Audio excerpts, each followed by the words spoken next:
Hi friends. Welcome back to my channel. నేను మీ మౌనిక. వేడి వేడి అన్నం, టమాటో పప్పు, ఇంకా మామిడికాయ పచ్చడి. ఆహా! అనాల్సిందే ఎవరైనా. నెయ్యి తినేవాళ్ళైతే ఇందులో కాస్త నెయ్యి వేసుకొని ట్రై చేస్తే ఉంటది. ఇంకా మనకి బిర్యానీ గూడా పనికిరాదు. అంత కమ్మగా ఉంటదింకా.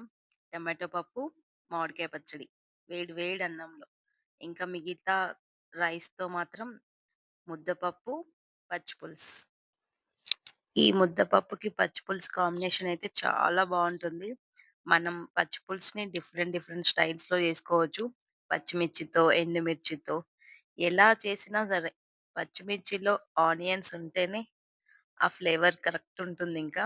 పచ్చిమిర్చి సన్నగా కట్ చేసుకొని పోపులో వేసుకోవాలి. అలా అయినా బావుంటుంది. మనము ఎండుమిరపకాయలతో చేసుకున్నా బావుంటుంది. చింతపండు నానబెట్టుకొని మనం సరిపడా పులుపు, మనం ఎంత పులుపు తింటామో అంత బ్యాలెన్స్ చేసుకొని, మనం రెగ్యులర్‌గా ఎలా చేసుకుంటామో అలా పచ్చి పులుసు చేసుకొని దాంట్లోకి అప్పడం గాని, బుర్రలు గాని పెట్టుకుంటే ఉంటదింకా.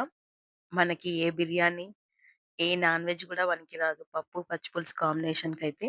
పిల్లలైతే చాలా ఇష్టంగా తింటారు.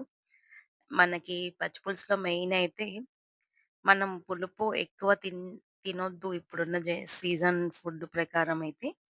కొంచెం చక్కెర గాని, బెల్లం గాని వేసుకున్నట్లయితే పచ్చి పులుసు బ్యాలెన్స్ అవుతుంది. అలాగే టేస్ట్ కూడా చాలా బావుంటుంది.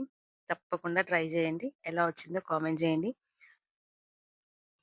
తెలంగాణ స్పెషల్. ఏ దావత్ అయినా పక్కా ఉండాల్సింది పప్పు, పచ్చి పులుసు. ముద్దపప్పు, పచ్చి పులుసు, అప్పడం.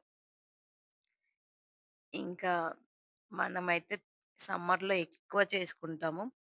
ఈ పచ్చి పులుసునైతే. Thank you. Thanks for watching. For more videos please subscribe to my channel. నేను మీ మౌనిక.